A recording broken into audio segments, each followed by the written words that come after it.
अस्सलाम वालेकुम नाजरीन, आप देख रहे हैं आवाज़ और मैं हूं शहजाद इकबाल।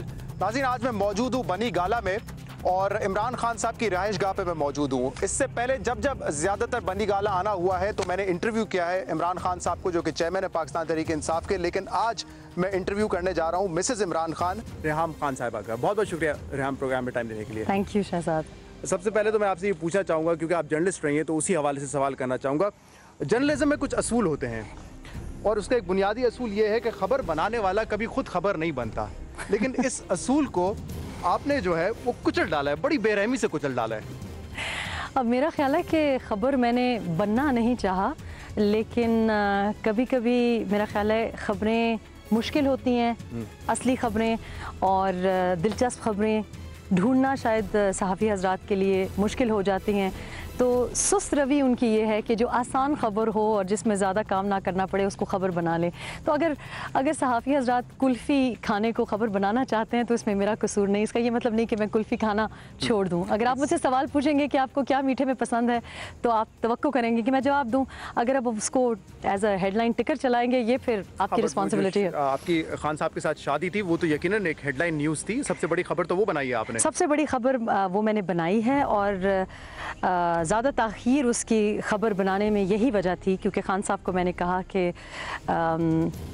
ये बहुत बड़ी ख़बर बन जाएगी और ये ख़बर जारी रहेगी, तो मैं क्यों चाहूँगी कि मैं अपनी जो मेरी प्राइवेसी है, जो मैंने बड़े अरसे से जिसको महफूज रखा है, वो इस तरह तबाह हो जाएगी।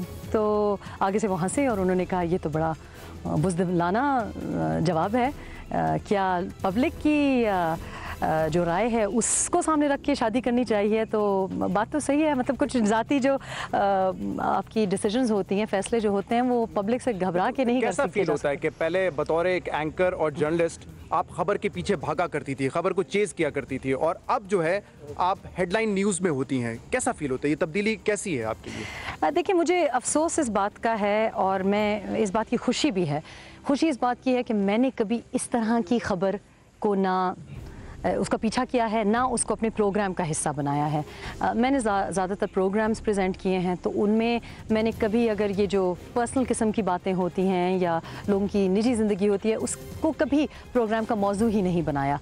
और अगर कभी मौजू बना भी रहा है दीगर न्यूज़ चैनल्स पे, तो मैंने अपने प्रोग्राम पे उसको बड़ी सख्ती से उसको अवॉइड किया है, उसके बारे में बात भी नहीं की। और मेरे प्रोग्राम्स हमेशा मशहूर भी थे कि साफ़ सुथरे, ना चीखना चिल्लाना, ना लड़ाई झगड़े के बग़ैर रेटिंग देने का मेरा एक उसूल था, जो मेरे क्रू ने और मेरे जो कंटेंट प्रोडक्शन है उसने फ़ॉलो किया।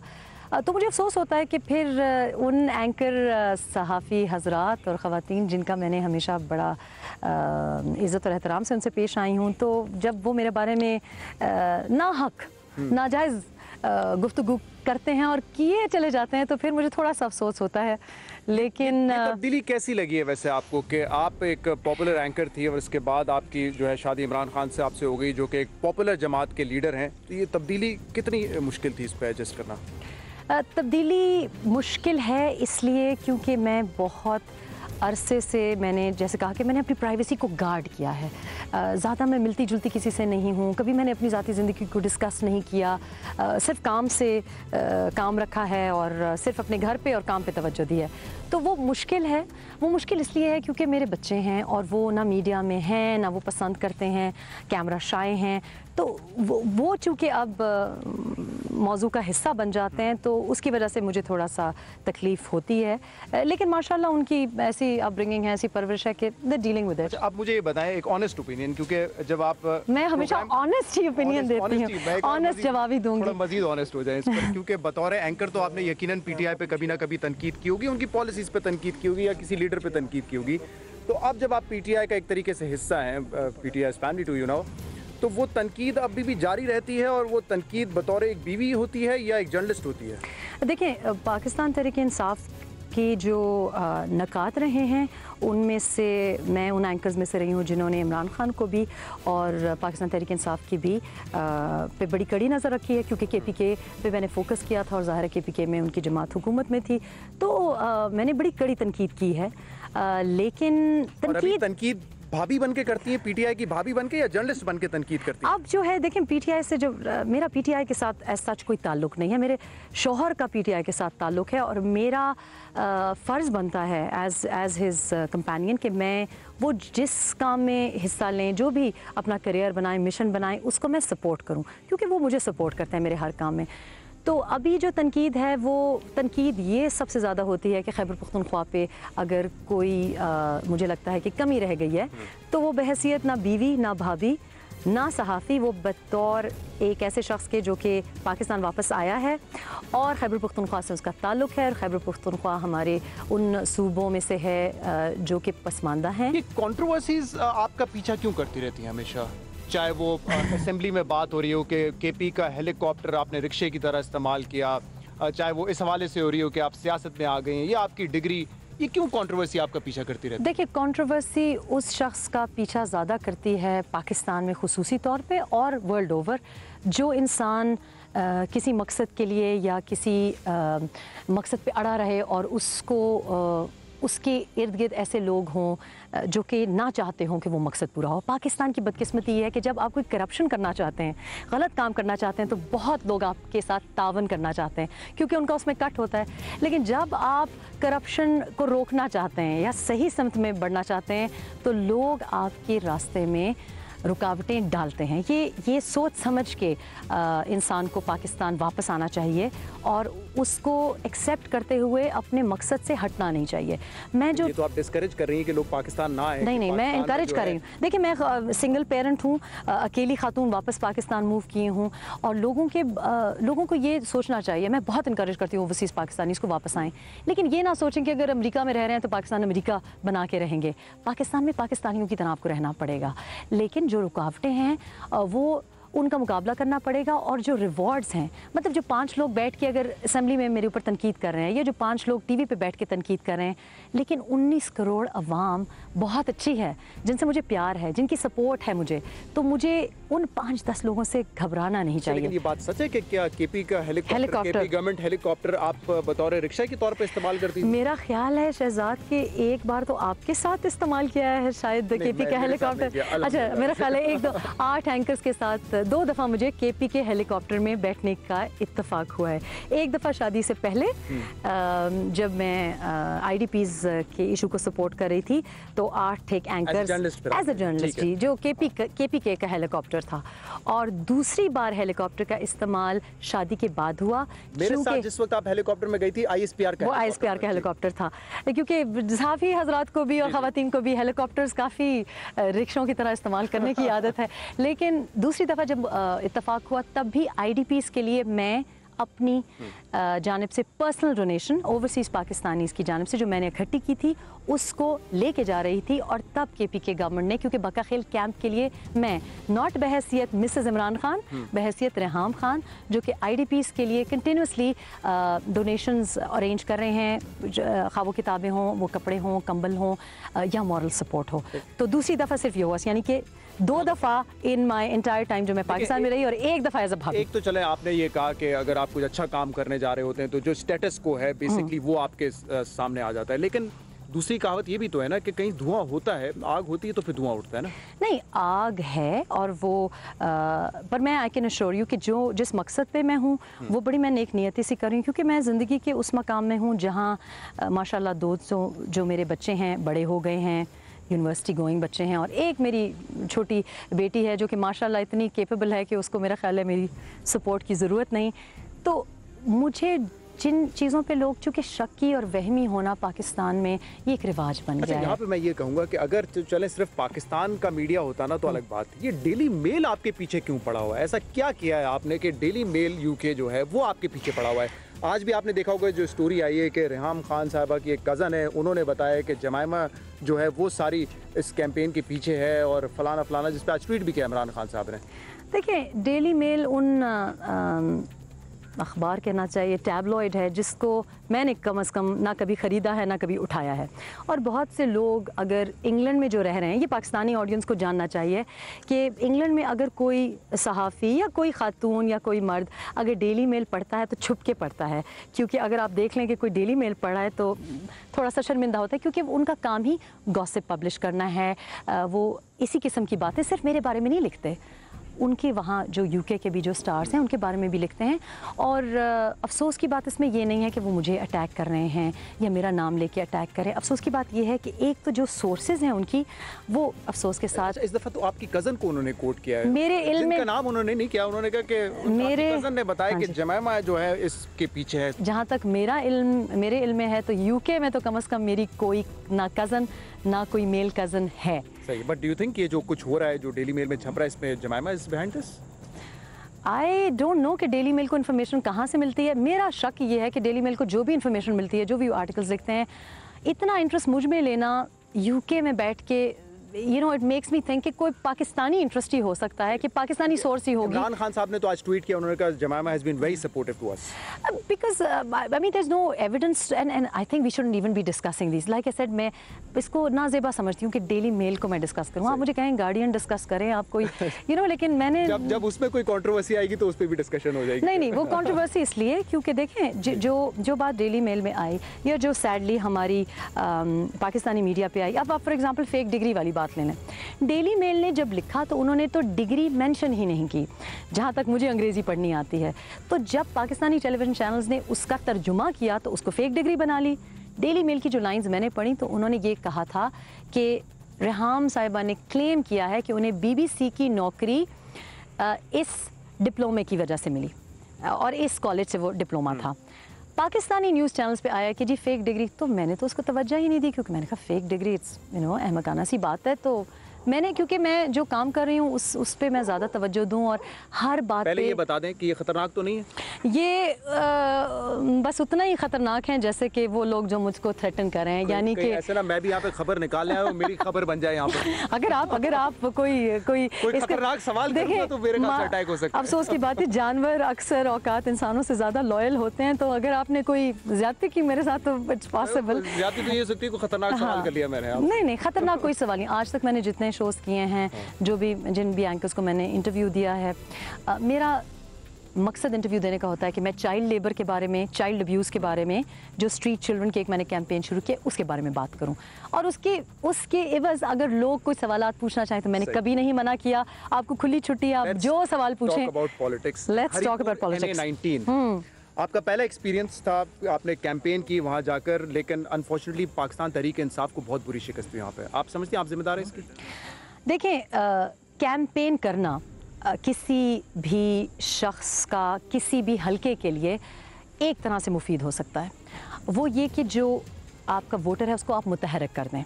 यानी कि मैं कैंपेन उठा तो सकती हूँ, लेकिन क्या मैं कैंडिडेट को जिता सकती हूँ, उसमें और भी बहुत से मुहर्रकात होते हैं। यानी मेरे अलावा भी खान साहब ने भी वहाँ पे जलसे किए, हमारे लीडर्स ने, असद उमर साहब ने किए, बहुत से लोगों ने कैंपेनिंग की, NA 19 के लिए भी, NA 246 के लिए भी की और पिछले बाई इलेक्शंस के लिए भी। तो एक शख्स पे तो उसको कसूरवार नहीं ठहराया जा सकता। हाँ, कैंपेनिंग सिर्फ बजाते, मतलब as an isolated thing can not win you votes. सिर्फ जलसों से आप हल्के नहीं जीत सकते। बहुत सी और चीज़ें होती हैं जिनके बारे में आपको। लेकिन आप समझती हैं अपने तौर पे आपने अच्छी कैंपेनिंग की, आपको जो रिस्पांस मिला, क्योंकि ये तो अंदाज़ा हो गया होगा कि इलेक्शन में वोट लेना बड़ा मुश्किल काम है। वोट लेना भी बड़ा मुश्किल काम है और मैं उन सियासतदानों को दाद देती हूँ, क्योंकि देखिए हम मजदूर लोग हैं। हमारा काम ये होता है कि हमने आज प्रोग्राम दिया, फिर उसकी रेटिंग चेक की, अच्छी है कि बुरी है, फ़ौरन नतीजा हम एक्सपेक्ट करते हैं। तो सियासत करना और वोट कलेक्ट करना काफ़ी इस तरह से वोट, मतलब सिर्फ कैंपेनिंग्स, मेरा ख्याल है यही गलत कर रहे हैं सियासतदान, कि जो वोट जब हल्का खुलता है तब जब कैंपेनिंग करते हैं। आप कामयाब सिर्फ तब हो सकते हैं जब आप पीने का साफ़ पानी, तालीम, हस्पताल और जो बुनियादी ज़रूरियात हैं।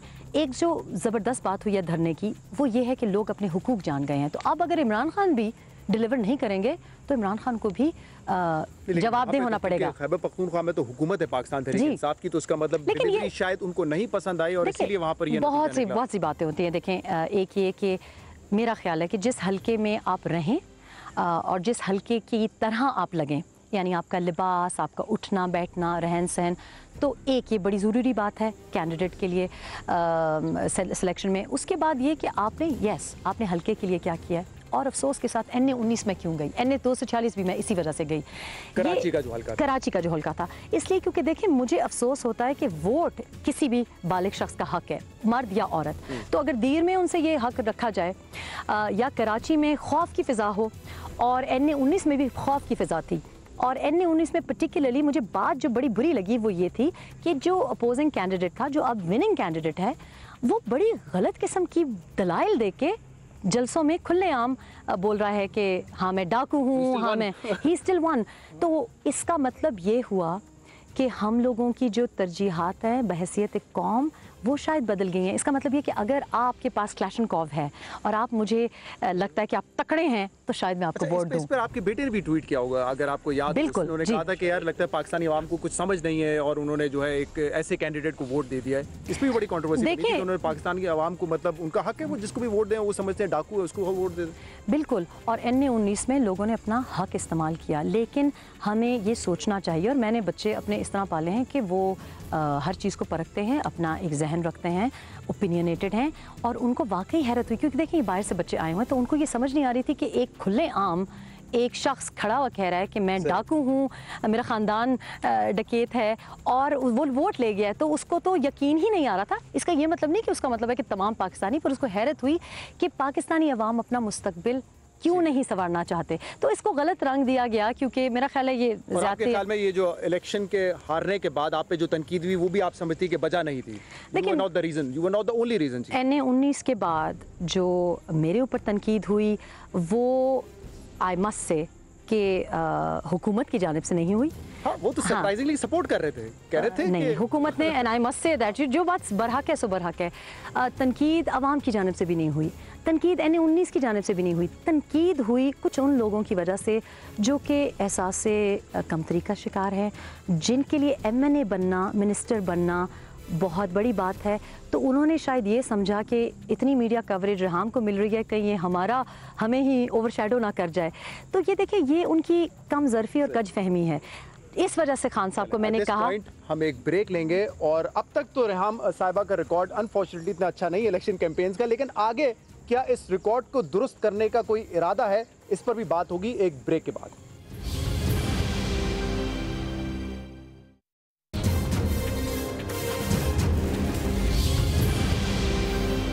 वेलकम बैक नाजरीन, हमारे साथ प्रोग्राम में मौजूद है रेहाम खान साहिबा। और ब्रेक में जाने से पहले हम हरीपुर के हवाले से बात कर रहे थे। इलेक्शन के फौरन बाद इमरान खान साहब ने एक ट्वीट किया जिसमें उन्होंने कहा कि रेहाम खान साहिबा कोई पार्टी पोजीशन नहीं रखेंगी, कोई प्रोटोकॉल नहीं होगा और वो इलेक्शन नहीं कॉन्टेस्ट करेंगी।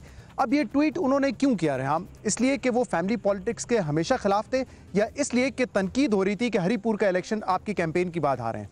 एक ट्वीट नहीं किया, 8 ट्वीट्स की, और वो 8 ट्वीट्स इसलिए की क्योंकि बड़े अरसे से मैं कुछ चीज़ें देख रही थी और मैं उनको बता भी रही थी कि ऐसा हो रहा है, लेकिन चूँकि उनमें कोई बुराई नहीं है और वो बहुत एक सिक्योर इंसान है, तो वो लोगों की जो कमज़रफ़ी है उसको समझ नहीं पाते कि पीपल कैन बी डीवियस, और या लोगों के कोई ईवल डिज़ाइंस हो सकते हैं, क्योंकि वो खुद बहुत नेक नियत हैं। तो मैंने उन्हें ये बताया, और फिर जब NA-19 की जब कैंपेन शुरू हुई और कैंपेन के फ़ौरन बाद उनको अपने ही पाकिस्तान तहरीक-ए-इंसाफ के थ्रू कुछ मैसेजेस आए, और वो मैसेजेस उनको अलहदा आए, और मैंने चूँकि मैं अभी भी सहाफ़ी ही हूँ, अगरचे कि मैं सहाफ़त नहीं कर रही, लेकिन सहाफ़ी और जो हमारी सोर्सेज हैं वो रहती हैं, तो मुझे मालूम था कि कुछ लोगों को बहुत ज़्यादा बेजा तकलीफ़ हो रही है पार्टी के अंदर से। और मैंने इनसे ये कहा कि देखें, we need to make it clear, क्योंकि अगर मैं जाती हूँ किसी की इनविटेशन पे, लोग बहुत प्यार करते हैं, खान साहब की वजह से प्यार करते हैं, तो वो मुझे बुलाते हैं, यंगस्टर्स पर्टिकुलरली ख़वातीन हैं बुलाती हैं, और फिर मेरी इमोशनल अटैचमेंट हो जाती है। जैसे हरीपुर हो गया, मानसरा हो गया, कसूर इवन, मतलब मेरी फैमिली टाइज़ हैं, और खैबर पख्तूनख्वा तो I am related to all of Khyber Pakhtunkhwa. तो मैं तो बड़ी नेक नियति से सिर्फ अपने हस्बैंड को सपोर्ट करने के लिए, और जहाँ मैं समझती हूँ कि किसी भी ज़िम्मेदार शख्स को आवाज़ उठानी चाहिए खौफ के ख़िलाफ़, विमेंस राइट्स के लिए, तो मैंने उन्हें कहा कि ये मेरी, it's very insulting for me and insulting for you, कि हम एक नेक नियति से काम कर रहे हैं, मैं ना किसी पार्टी पोजीशन की, पार्टी इंटरनल पार्टी पॉलिटिक्स की वजह से आप कह रही हैं कि ये तो उन्होंने देखिए ट्वीट मेरा किया। मकसद है लेकिन उसमें तो उन्होंने कहा कि फैमिली पॉलिटिक्स कभी भी सपोर्ट नहीं करती तहरीक इंसाफ, इसलिए आप जो है पार्टी पोजीशन नहीं रखेंगी। हमेशा खान साहब को सपोर्ट करने के लिए मीडिया पे बात की है। NA 246 हो, NA 19 हो, या जहाँ कहीं भी अगर फॉर एग्जांपल कोई बीपर दिया है, प्रेस से बात की है। मेरा मकसद है इमरान खान को सपोर्ट करना। अगर इमरान खान पे कोई हमला करता है या शक करता है उनकी इंटेग्रिटी पे, तो मैं उसको बर्दाश्त नहीं करती। तो मैंने खान साहब को कहा you make it clear, because मकसद है आपको सपोर्ट करने का। आपने कहा उनको? मैंने उनको कहा कि we need to make it clear publicly, because आपको पता है ना इस पे भी बहुत प्रोग्राम हुए हैं कि खान साहब को ये ट्वीट नहीं करना चाहिए था, ये शायद वैसे ही रेहाम खान को बोल देते। ट्वीट इसलिए किया कि कैटेगोरिकली हमने स्टेट किया, क्योंकि हर प्रोग्राम में लोगों ने मुझसे ये सवाल पूछा, आप अमली सियासत में आ गई हैं। हर प्रोग्राम में खान साहब से ही पूछा। मैंने भी शेख साहब से पूछा था कि रेहाम सियासत में आ रही हैं या आ चुकी हैं? आ चुकी हैं। वो भी कह रहे थे आ चुकी हैं। देखिए अब शेख साहब तो हमारे लिए नहीं रिप्रेजेंट कर सकते, यू नो, बड़ा मुझे बड़ा फील मिल रहा था कि आपने कैंपेन स्टार्ट कर दिया तो आप आ चुकी हैं। इज्जत है, तो ये लोगों का अंदाजा है जी। सो ये ट्वीट जो है आपकी मर्जी से ही हुआ था? मतलब नहीं, ऑब्वियसली हम लोग दोनों बहुत दफ़ा पब्लिकली इस बात को कह चुके हैं, बल्कि मैं भी ट्वीट बहुत दफ़ा कर चुकी हूँ कि जी मैं तो एलिजिबल ही नहीं हूँ, मैं ड्यूल नेशनल हूँ, मेरे बच्चे बाहर हैं, मैं ड्यूल नेशनलिटी जब तक छोड़ूंगी नहीं, how can I enter Pakistani politics, I am not eligible. फिर मैंने अपनी जॉब भी नहीं छोड़ी, मैं काम भी करी, तो हमने हर कोशिश की कि लोग समझ आए, लोग नहीं समझे। And in the end I said to Khan के you know we have to categorically state, क्योंकि ये बहुत इंसल्टिंग है। और उन्होंने अब भी जब कह भी दिया है तो भी चमगोइयाँ जारी है। लेकिन मुझे ये बताएं कि चलें ठीक है फैमिली पॉलिटिक्स के खिलाफ है तहरीक इंसाफ, लेकिन मेरिट पॉलिटिक्स के खिलाफ नहीं है, तो क्या रेहाम खान मेरिट पे पॉलिटिक्स नहीं कर सकती? बिल्कुल कर सकती हैं, मेरिट पे कोई भी कर सकता है। फिलहाल रेहाम खान टेक्निकली नहीं कर सकती और करना चाहती नहीं। एक तरीका बताया था इमरान खान साहब ने नदीम मलिक साहब के प्रोग्राम में कि उन्होंने बताया ना, वो तो चले एक फैक्टर, लेकिन विद इन पार्टी इलेक्शन अगर लड़ना हो तो उन्होंने कहा था कि वो लड़के कोई भी पार्टी पोजीशन ले सकती हैं। कोई इरादा है आपका? ही इज एब्सोल्युटली राइट, लेकिन अव्वल तो पीपल शुड नो मैं तो पीटीआई का मेंबर भी नहीं हूँ। I am not a member of PTI, I am only married to the chairman of PTI. तो मैं ना पीटीआई मेंबर हूँ, ड्यूल नेशनल हूँ, 3-4 नौकरियाँ कर रही हूँ, और साथ साथ मेरी बहुत एक सोशल जो कैंपेन्स हैं, सोशल एक्टिविज़म जो था वो लकीली फॉर मी, क्योंकि अब मेरे बच्चे बड़े हो गए हैं और शादी भी हो गई है, तो मैं उनको तवज्जो ज़्यादा दे सकती हूँ। और मेरे लिए वो टारगेट जो है वो अचीव करना ज़रूरी है, वो मेरा तो फिलहाल जो खान साहब ने कहा था कि अगर वो सियासत में आना चाहती हैं, पीटीआई के इंट्रा पार्टी इलेक्शन लड़े, उसका भी आप फिलहाल कोई इरादा नहीं रखते? मेरा कोई फिलहाल इरादा नहीं है और ना हमने कोई ऐसी। लेकिन ये आपने बड़ी इंटरेस्टिंग बात की थी, तो खबर निकलेगी यहाँ से कि कौन लोग थे जो कि खान साहब के कान भर रहे थे या उल्टी सीधी बातें कर रहे थे, ये कौन से ग्रुप से? खान साहब के कान कोई नहीं भर सकता, ये भी परसेप्शन गलत है। लेकिन देखिए जो लोग भूल जाते हैं जस्ट बिकॉज अगर ये कौन है, काली भेड़े कौन है तहरीक इंसाफ में? हर जमात में, हर इदारे में, हर मुल्क में, हर सूबे में कुछ लोग होते हैं जो कि एहसास कमतरी और इनसिक्योर होते हैं, और वो ये समझते हैं कि किसी को हटाने की वजह से वो आगे आ सकते हैं। ये बड़ी गलत बात है। आप रेस जीत ही नहीं सकते अगर आप पीछे मुड़ के देखते रहें। आप रेस तब जीतते हैं जब आप अपने फिनिश लाइन की तरफ देखते हैं। काली भेड़ों का जिक्र आपको याद है खान साहब ने उस वक्त भी किया था जब उन्होंने कहा था कंटेनर पे से कि तमाम इस्तीफा दे दो। उन्होंने कहा था जो नहीं देगा मैं उनको पार्टी से निकालूंगा। सेनेट के इलेक्शन के फिर वक्त उनको एक तकरीर करनी पड़ी थी, काली भेड़े कौन है। जहांगीर तरीन साहब के हवाले से उन्होंने बड़ी तकरीर की थी इस्लामाबाद में, उस वक्त भी कहा था ये काली भेड़े, मैं जहांगीर तरीन साहब के एक प्लेन के लिए नहीं उनको जो है इतनी अहमियत देता। लेकिन इसको ये है इसका मतलब लेकिन उनको ज़्यादा अहमियत देने की ज़रूरत नहीं है। मेरे लिए बहुत ज़रूरी था कि मेरे शौहर के नाम पे कोई आंच ना आए, यानी हमारी नीयत को डाउट ना किया जाए। लेकिन अगर कुछ लोग हैं जो ना सिर्फ ये है कि वो इनसिक्योर है, लेकिन उनकी कज फहमी है। इमरान खान जैसा हीरो, जैसा लीडर, इमरान खान जैसा एसेट पाकिस्तान में और कोई है ही नहीं। हमारे सियासी नक्शे पे इमरान खान एक एनॉमली है। ना उनको विरसे में मिली है सियासत, ना वो जागीरदारी से उनको मिला है, ना वो किसी को घी चीनी शक्कर दे के, ना वो क्लैशनकॉव हिला के वोट ले रहे हैं।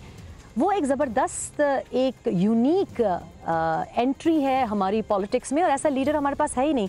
तो उसको, ऐसे शख्स को तो रिप्लेस कोई कर ही नहीं सकता। इमरान खान है तो पीटीआई है, तो अगर कोई लोग समझते हैं कि वो मुझे हटा के और इमरान खान की जगह ले सकते हैं, तो ये मेरा ख्याल है इंतहाई अहमकाना सोच है, क्योंकि लोग वोट इमरान खान को देते हैं। लेकिन हर पार्टी में ग्रुप बंदी होती है, ग्रुप्स होते हैं। सुना है कि तहरीक इंसाफ में भी ग्रुप्स हैं और एक ग्रुप, स्ट्रॉन्ग ग्रुप को आप भी हेड करती हैं, ये बात दुरुस्त है? और कौन कौन है आपके ग्रुप में? मेरा जी पाकिस्तान तहरीक इंसाफ की ना मैं किसी मीटिंग में बैठी हूँ, ना मेरा किसी के पीछे कोई लॉबिंग या सपोर्ट है। और उसकी वजह यह है शहजाद कि मैं पाकिस्तान तहरीक इंसाफ के मेंबर्स को वाकई नहीं जानती। मेरा ऑन अ डेली बेसिस उनके साथ कोई मदाखलत, कोई इंटरफेरेंस आपकी नहीं होती पार्टी के मामलात में, या वैसे ही मशवरा दे दिया खान साहब को तो दे दिया? नहीं, मशवरा भी, क्योंकि मेरा ख्याल है खान साहब को मशवरे देने वाले भी बहुत ज़्यादा हैं और खान साहब बहुत तंग आए हुए हैं लोगों के मशवरों से।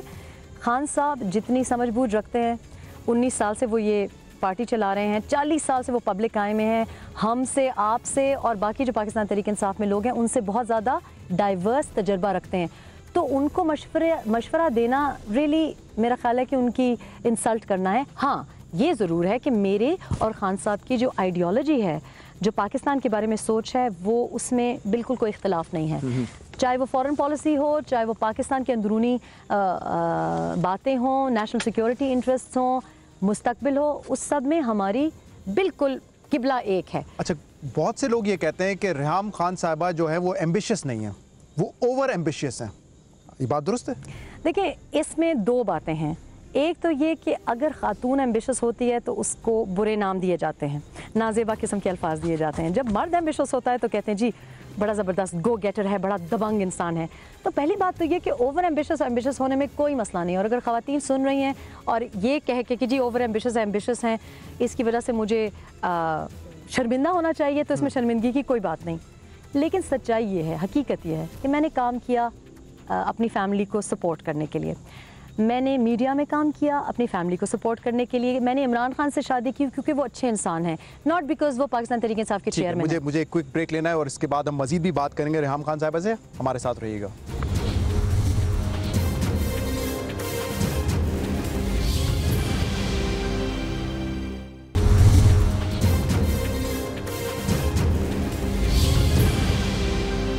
अस्सलाम वालेकुम नाजरीन, आप देख रहे हैं आवाज़ और मैं हूं शहजाद इकबाल। नाज़रीन, आज मैं मौजूद हूं बनी गाला में और इमरान खान साहब की रिहाइश गाह पे मैं मौजूद हूं। इससे पहले जब ज़्यादातर बनी गाला आना हुआ है तो मैंने इंटरव्यू किया है इमरान खान साहब को, जो कि चेयरमैन है पाकिस्तान तहरीक इंसाफ के। लेकिन आज मैं इंटरव्यू करने जा रहा हूँ मिसेज़ इमरान खान, रेहाम खान साहिबा का। बहुत बहुत शुक्रिया रेहाम प्रोग्राम में टाइम देने के लिए। Thank you Shahzad. सबसे पहले तो मैं आपसे ये पूछना चाहूँगा, क्योंकि आप जर्नलिस्ट रही हैं, तो उसी हवाले से सवाल करना चाहूँगा। जर्नलिज्म में कुछ असूल होते हैं और उसका एक बुनियादी असूल ये है कि खबर बनाने वाला कभी खुद खबर नहीं बनता। लेकिन इस असूल को आपने जो है वो कुचल डाला है, बड़ी बेरहमी से कुचल डाला है। अब मेरा ख्याल है कि ख़बर मैंने बनना नहीं चाहा, लेकिन कभी कभी मेरा ख्याल है ख़बरें मुश्किल होती हैं, असली ख़बरें और दिलचस्प ख़बरें ढूंढना शायद सहाफ़ी हज़रात के लिए मुश्किल हो जाती हैं। तो सुस्त रवि उनकी ये है कि जो आसान ख़बर हो और जिसमें ज़्यादा काम ना करना पड़े उसको ख़बर बना लें। तो अगर सहाफ़ी हज़रात कुल्फ़ी खाने को ख़बर बनाना चाहते हैं तो इसमें मेरा कसूर नहीं। इसका ये मतलब नहीं कि मैं कुल्फ़ी खाना छोड़ दूँ। अगर आप मुझसे सवाल पूछेंगे कि आपको क्या मीठे में पसंद है तो आप तवक्को करेंगे कि मैं जवाब दूँ। अगर आप उसको एज अ हेडलाइन टिकर चलाएँगे, ये फिर आपकी रिस्पॉन्सिबिलिटी है। आपकी खान साहब के साथ शादी थी, वो तो यकीनन एक हेडलाइन न्यूज़ थी। सबसे बड़ी खबर तो वो बनाई है आपने। सबसे बड़ी खबर वो मैंने बनाई है और ज़्यादा ताख़ीर उसकी ख़बर बनाने में यही वजह थी क्योंकि खान साहब को मैंने कहा कि ये बहुत बड़ी ख़बर बन जाएगी और ये ख़बर जारी रहेगी, तो मैं क्यों चाहूँगी कि मैं अपनी जो मेरी प्राइवेसी है, जो मैंने बड़े अरसे से जिसको महफूज रखा है, वो इस तरह तबाह हो जाएगी। तो आगे से वो हंसे और उन्होंने कहा ये तो बड़ा बुज़दिलाना जवाब है, क्या पब्लिक की जो राय है उसको सामने रख के शादी करनी चाहिए। तो बात तो सही है, मतलब कुछ ज़ाती जो आपकी डिसीजंस होती हैं, फैसले जो होते हैं, वो पब्लिक से घबरा के नहीं कर सकते। कैसा फील होता है कि पहले बतौर एक एंकर और जर्नलिस्ट आप खबर के पीछे भागा करती थी, खबर को चेज़ किया करती थी, और अब जो है आप हेडलाइन न्यूज़ में होती हैं, कैसा फील होता है? ये तब्दीली कैसी है आपके लिए? देखिए, मुझे अफसोस इस बात का है और मैं इस बात की खुशी भी है। खुशी इस बात की है कि मैंने कभी इस तरह की खबर को ना उसका पीछा किया है, ना उसको अपने प्रोग्राम का हिस्सा बनाया है।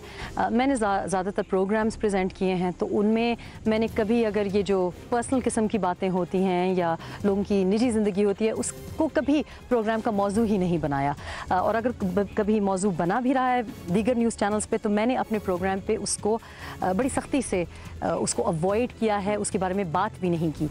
और मेरे प्रोग्राम्स हमेशा मशहूर भी थे कि साफ़ सुथरे, ना चीखना चिल्लाना, ना लड़ाई झगड़े के बग़ैर रेटिंग देने का मेरा एक उसूल था, जो मेरे क्रू ने और मेरे जो कंटेंट प्रोडक्शन है उसने फ़ॉलो किया। तो मुझे अफसोस होता है कि फिर उन एंकर सहाफ़ी हज़रात और ख़वातीन जिनका मैंने हमेशा बड़ा इज़्ज़त और एहतराम से उनसे पेश आई हूँ, तो जब वो मेरे बारे में नाहक नाजायज़ गुफ्तगू करते हैं और किए चले जाते हैं, तो फिर मुझे थोड़ा सा अफसोस होता है। लेकिन तब्दीली कैसी लगी है वैसे आपको कि आप एक पॉपुलर एंकर थी और इसके बाद आपकी जो है शादी इमरान खान से आपसे हो गई, जो कि एक पॉपुलर जमात के लीडर हैं, तो ये तब्दीली कितनी मुश्किल थी इस पर एडजस्ट करना? तब्दीली मुश्किल है इसलिए क्योंकि मैं बहुत अरसे से, मैंने जैसे कहा कि मैंने अपनी प्राइवेसी को गार्ड किया है। ज़्यादा मैं मिलती जुलती किसी से नहीं हूँ, कभी मैंने अपनी ज़ाती ज़िंदगी को डिस्कस नहीं किया, सिर्फ काम से काम रखा है और सिर्फ अपने घर पे और काम पे तवज्जो दी है। तो वो मुश्किल है। वो मुश्किल इसलिए है क्योंकि मेरे बच्चे हैं और वो ना मीडिया में हैं, ना वो पसंद करते हैं, कैमरा शाय हैं, तो वो चूँकि अब मौजू का हिस्सा बन जाते हैं, तो उसकी वजह से मुझे थोड़ा सा तकलीफ़ होती है। लेकिन माशाल्लाह उनकी ऐसी अपब्रिंगिंग है, ऐसी परवरिश है कि दे डीलिंग विद इट। आप मुझे ये बताएं एक ऑनेस्ट ओपिनियन, क्योंकि जब आप मैं हमेशा ऑनेस्ट ही ओपिनियन देती हूँ, ऑनेस्ट जवाब ही दूंगी। थोड़ा मजीद ऑनेस्ट हो जाए इस पर, क्योंकि बतौर एंकर तो आपने यकीनन पीटीआई पे कभी ना कभी तनकीद की होगी, उनकी पॉलिसीज़ पे तनकीद की होगी या किसी लीडर पे तनकीद की होगी। तो अब जब आप पीटीआई का एक तरीके से हिस्सा हैं, PTI family too you know, तो वो तनकीद अभी भी जारी रहती है और वो तनकीद बतौर एक बीवी होती है या एक जर्नलिस्ट होती है? देखिए, पाकिस्तान तहरीक इंसाफ के जो नकात रहे हैं, उनमें से मैं उन एंकर्स में से रही हूँ जिन्होंने इमरान खान को भी और पाकिस्तान तहरीक इंसाफ की भी पे बड़ी कड़ी नज़र रखी है, क्योंकि केपीके पे मैंने फोकस किया था और ज़ाहिर है केपीके में उनकी जमात हुकूमत में थी, तो मैंने बड़ी कड़ी तनकीद की है।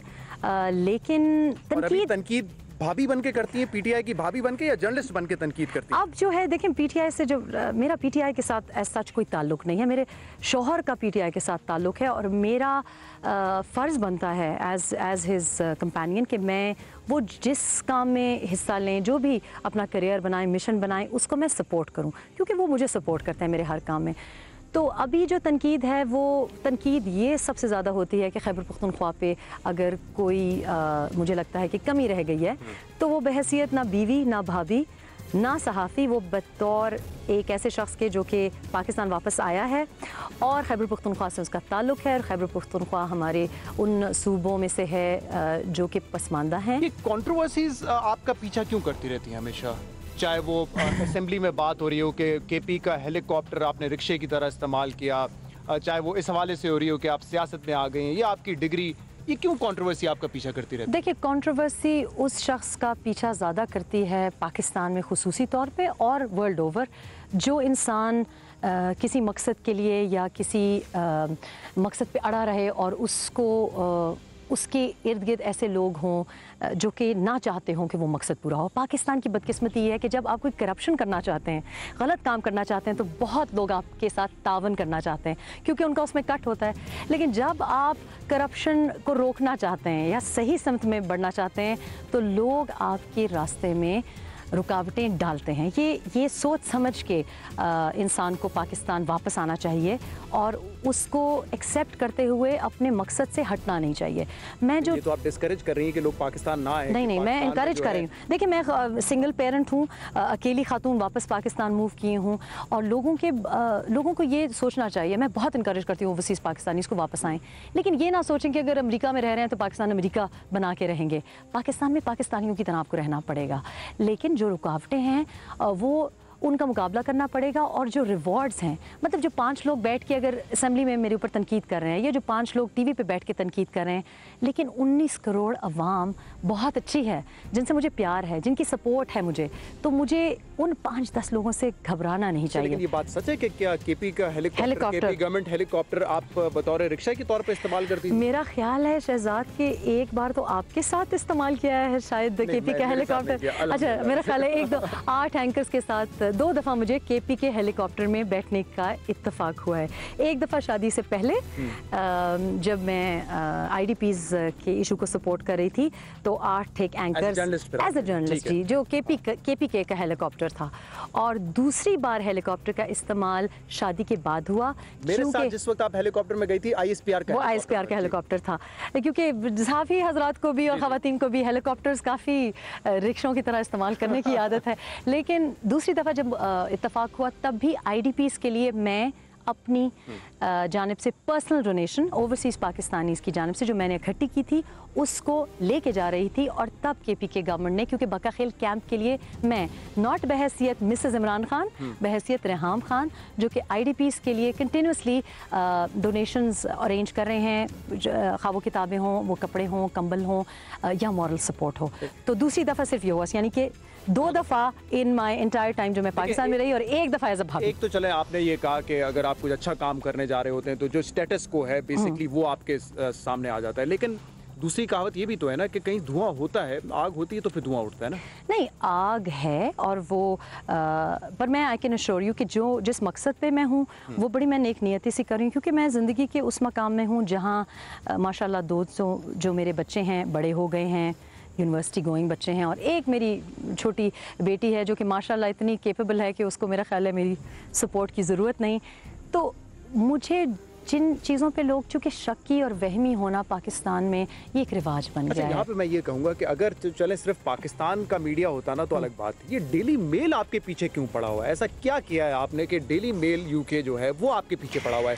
आज भी आपने देखा होगा जो स्टोरी आई है कि रेहाम खान साहबा की एक कज़न है, उन्होंने बताया कि जमाइमा जो है वो सारी इस कैंपेन के पीछे है और फलाना फलाना, जिस पर आज ट्वीट भी किया इमरान खान साहब ने। देखिए, डेली मेल उन अखबार कहना चाहिए टैबलॉइड है जिसको मैंने कम से कम ना कभी ख़रीदा है ना कभी उठाया है। और बहुत से लोग अगर इंग्लैंड में जो रह रहे हैं, ये पाकिस्तानी ऑडियंस को जानना चाहिए कि इंग्लैंड में अगर कोई सहाफ़ी या कोई ख़ातून या कोई मर्द अगर डेली मेल पढ़ता है तो छुप के पढ़ता है, क्योंकि अगर आप देख लें कि कोई डेली मेल पढ़ा है तो थोड़ा सा शर्मिंदा होता है, क्योंकि उनका काम ही गॉसिप पब्लिश करना है। वो इसी किस्म की बातें सिर्फ मेरे बारे में नहीं लिखते, उनके वहाँ जो UK के भी जो स्टार्स हैं उनके बारे में भी लिखते हैं। और अफसोस की बात इसमें ये नहीं है कि वो मुझे अटैक कर रहे हैं या मेरा नाम लेके अटैक करें। अफसोस की बात ये है कि एक तो जो सोर्सेज हैं उनकी, वो अफसोस के साथ इस दफ़ा तो आपकी कज़न को उन्होंने कोट किया है, मेरे इल्म में नाम उन्होंने नहीं किया, उन्होंने कहा कि मेरे कज़न ने बताया कि जमाइमा जो है इसके पीछे है। जहाँ तक मेरे इल्म में है तो UK में तो कम से कम मेरी कोई ना कज़न ना कोई मेल कज़न है। सही, बट डू यू थिंक ये जो कुछ हो रहा है, जो डेली मेल में छप रहा है, इसमें जमाइमा is behind this? I don't know कि डेली मेल को इन्फॉर्मेशन कहाँ से मिलती है। मेरा शक ये है कि डेली मेल को जो भी इन्फॉर्मेशन मिलती है, जो भी आर्टिकल्स लिखते हैं, इतना इंटरेस्ट मुझ में लेना UK में बैठ के, you no, it makes me think कि कोई पाकिस्तानी इंटरेस्ट ही हो सकता है, कि पाकिस्तानी सोर्स ही होगी। इमरान खान साहब ने तो आज ट्वीट किया, उन्होंने कहा Jemima has been very supportive to us, because I mean there is no evidence and I think we shouldn't even be discussing this. Like I said, मैं इसको नाजेबा समझती हूँ कि डेली मेल को मैं डिस्कस करूँ। आप मुझे कहें गार्डियन डिस्कस करें, आप कोई यू नो, लेकिन मैंने जब उसमें कोई कंट्रोवर्सी आएगी तो उस पर भी डिस्कशन हो जाएगी। नहीं, वो कंट्रोवर्सी इसलिए क्योंकि देखें जो बात डेली मेल में आई, या जो सैडली हमारी पाकिस्तानी मीडिया पे आई, अब आप फॉर एग्जांपल फेक डिग्री वाली बात ले लें। डेली मेल ने जब लिखा तो उन्होंने तो डिग्री मेंशन ही नहीं की, जहाँ तक मुझे अंग्रेज़ी पढ़नी आती है। तो जब पाकिस्तानी टेलीविज़न चैनल्स ने उसका तर्जुमा किया तो उसको फेक डिग्री बना ली।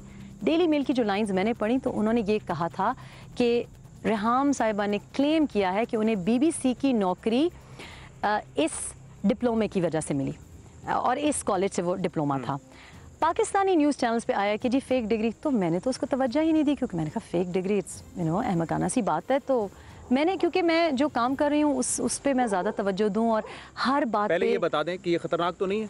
ये बस उतना ही ख़तरनाक है जैसे कि वो लोग जो मुझको थ्रेटन कर रहे हैं, यानी कि ऐसे ना मैं भी यहाँ पे खबर निकाल आया हूँ, मेरी खबर बन जाए यहाँ पे। अगर आप कोई खतरनाक सवाल करूँगा तो मेरे ख़ास अटैक हो सकता है। अफसोस की बात है, जानवर अक्सर औकात इंसानों से ज़्यादा लॉयल होते हैं, तो अगर आपने कोई ज़्यादती की मेरे साथ तो इट्स पॉसिबल। ज़्यादती तो ये सकती है कोई खतरनाक सवाल कर लिया मैंने। नहीं, खतरनाक कोई सवाल नहीं। आज तक मैंने जितने शोज़ किए हैं, जिन भी एंकर्स को मैंने इंटरव्यू दिया है, मेरा मकसद इंटरव्यू देने का होता है कि मैं चाइल्ड लेबर के बारे में, चाइल्ड अब्यूज़ के बारे में, जो स्ट्रीट चिल्ड्रन के एक मैंने कैंपेन शुरू किया उसके बारे में बात करूं, और उसके एवज़ अगर लोग कोई सवालात पूछना चाहें तो मैंने कभी नहीं मना किया। आपको खुली छुट्टी, आप जो सवाल पूछें। Let's talk about politics. आपका पहला एक्सपीरियंस था, आपने कैंपेन की वहाँ जाकर, लेकिन अनफॉर्चुनेटली पाकिस्तान तहरीक इंसाफ को बहुत बुरी शिकस्त हुई यहाँ पे। आप समझते हैं आप जिम्मेदार हैं इसकी? देखें, कैंपेन करना किसी भी शख्स का किसी भी हलके के लिए एक तरह से मुफीद हो सकता है। वो ये कि जो आपका वोटर है उसको आप मुतहर्रिक कर दें, यानी कि मैं कैंपेन उठा तो सकती हूँ, लेकिन क्या मैं कैंडिडेट को जिता सकती हूँ, उसमें और भी बहुत से मुहर्रकात होते हैं। यानी मेरे अलावा भी खान साहब ने भी वहाँ पे जलसे किए, हमारे लीडर्स ने, असद उमर साहब ने किए, बहुत से लोगों ने कैंपेनिंग की, NA-19 के लिए भी, NA-246 के लिए भी की, और पिछले बाई इलेक्शंस के लिए भी। तो एक शख्स पे तो उसको कसूरवार नहीं ठहराया जा सकता। हाँ, कैंपेनिंग सिर्फ बजाते मतलब as an isolated thing can not win you votes. सिर्फ जलसों से आप हल्के नहीं जीत सकते, बहुत सी और चीज़ें होती हैं जिनके बारे में आपको। लेकिन आप समझती हैं अपने तौर पे आपने अच्छी कैंपेनिंग की, आपको जो रिस्पांस मिला, क्योंकि ये तो अंदाजा हो गया होगा कि इलेक्शन में वोट लेना बड़ा मुश्किल काम है। वोट लेना भी बड़ा मुश्किल काम है, और मैं उन सियासतदानों को दाद देती हूँ, क्योंकि देखिए हम मजदूर लोग हैं, हमारा काम ये होता है कि हमने आज प्रोग्राम दिया, फिर उसकी रेटिंग चेक की, अच्छी है कि बुरी है, फ़ौरन नतीजा हम एक्सपेक्ट करते हैं। तो सियासत करना और वोट कलेक्ट करना काफ़ी इस तरह से वोट, मतलब सिर्फ कैंपेनिंग्स, मेरा ख्याल है यही गलत कर रहे हैं सियासतदान, कि जो वोट जब हल्का खुलता है तब जब कैंपेनिंग करते हैं। आप कामयाब सिर्फ तब हो सकते हैं जब आप पीने का साफ़ पानी, तालीम, हस्पताल और जो बुनियादी ज़रूरियात हैं। एक जो ज़बरदस्त बात हुई है धरने की, वो ये है कि लोग अपने हुकूक जान गए हैं। तो अब अगर इमरान खान भी डिलीवर नहीं करेंगे तो इमरान खान को भी जवाबदेह होना पड़ेगा। खैबर पख्तूनख्वा में तो हुकूमत है पाकिस्तान तहरीक इंसाफ की, तो उसका मतलब डिलीवरी शायद उनको नहीं पसंद आई और इसीलिए वहाँ पर ये बहुत सी बातें होती हैं। देखें, एक ये कि मेरा ख्याल है कि जिस हल्के में आप रहें और जिस हल्के की तरह आप लगें, यानी आपका लिबास, आपका उठना बैठना, रहन सहन, तो एक ये बड़ी ज़रूरी बात है कैंडिडेट के लिए सिलेक्शन में। उसके बाद ये कि आपने हल्के के लिए क्या किया है। और अफसोस के साथ NA-19 में क्यों गई, NA-246 भी मैं इसी वजह से गई, कराची का जो हल्का था, इसलिए क्योंकि देखिए मुझे अफसोस होता है कि वोट किसी भी बालिग शख्स का हक है, मर्द या औरत। तो अगर दीर में उनसे ये हक रखा जाए, या कराची में खौफ की फ़िज़ा हो, और NA-19 में भी खौफ की फ़िज़ा थी, और NA-19 में पर्टिकुलरली मुझे बात जो बड़ी बुरी लगी वो ये थी कि जो अपोजिंग कैंडिडेट था, जो अब विनिंग कैंडिडेट है, वो बड़ी गलत किस्म की दलाइल दे के जलसों में खुलेआम बोल रहा है कि हाँ मैं डाकू हूँ, हाँ मैं ही स्टिल वन। तो इसका मतलब ये हुआ कि हम लोगों की जो तरजीहात हैं बहैसियत एक कौम, वो शायद बदल गई हैं। इसका मतलब ये कि अगर आपके पास क्लैशनकॉव है और आप, मुझे लगता है कि आप तकड़े हैं, तो शायद मैं आपको वोट दूं। इस पर आपके बेटे ने भी ट्वीट किया होगा, अगर आपको याद है, उन्होंने कहा था कि यार लगता है पाकिस्तानी आवाम को कुछ समझ नहीं है, और उन्होंने जो है एक ऐसे कैंडिडेट को वोट दे दिया है। इस पर भी बड़ी कंट्रोवर्सी है कि उन्होंने पाकिस्तान की आवाम को, मतलब उनका हक है, वो जिसको भी वोट दें वो समझते हैं डाकू है, उसको वोट दे दें। बिल्कुल, और NA-19 में लोगों ने अपना हक इस्तेमाल किया, लेकिन हमें ये सोचना चाहिए, और मैंने बच्चे अपने इस तरह पाले हैं कि वो हर चीज़ को परखते हैं, अपना एक जहन रखते हैं, ओपिनियनेटेड हैं, और उनको वाकई हैरत हुई, क्योंकि देखिए बाहर से बच्चे आए हुए हैं, तो उनको ये समझ नहीं आ रही थी कि एक खुले आम एक शख्स खड़ा हुआ कह रहा है कि मैं डाकू हूँ, मेरा ख़ानदान डकैत है, और वो वोट ले गया है। तो उसको तो यकीन ही नहीं आ रहा था। इसका ये मतलब नहीं कि उसका मतलब है कि तमाम पाकिस्तानी, पर उसको हैरत हुई कि पाकिस्तानी अवाम अपना मुस्तकबिल क्यों नहीं संवारना चाहते। तो इसको गलत रंग दिया गया, क्योंकि मेरा ख्याल है ये आपके ख्याल में ये जो इलेक्शन के हारने के बाद आप पे जो तनकीद हुई वो भी आप समझती कि वजह नहीं थी, you were not the reason, you were not the only reason। NA-19 के बाद जो मेरे ऊपर तनकीद हुई, वो आई मस्ट से कि हुकूमत की जानिब से नहीं हुई। हाँ, वो तो सरप्राइजिंगली सपोर्ट कर रहे थे, कह रहे थे नहीं, हुकूमत ने, and I must say that जो बात बरहक है सो बरहक है। तनकीद आवाम की जानिब से भी नहीं हुई, तनकीद NA-19 की जानिब से भी नहीं हुई, तनकीद हुई कुछ उन लोगों की वजह से जो कि एहसास से कमतरी का शिकार है, जिनके लिए MNA बनना, मिनिस्टर बनना बहुत बड़ी बात है। तो उन्होंने शायद ये समझा कि इतनी मीडिया कवरेज रहाम को मिल रही है, कहीं ये हमें ही ओवरशैडो ना कर जाए। तो ये देखिए, ये उनकी कम ज़र्फ़ी और कज फहमी है। इस वजह से खान साहब को मैंने कहा हम एक ब्रेक लेंगे। और अब तक तो रेहाम साहिबा का रिकॉर्ड अनफॉर्चुनेटली इतना अच्छा नहीं है इलेक्शन कैंपेन्स का, लेकिन आगे क्या इस रिकॉर्ड को दुरुस्त करने का कोई इरादा है, इस पर भी बात होगी एक ब्रेक के बाद।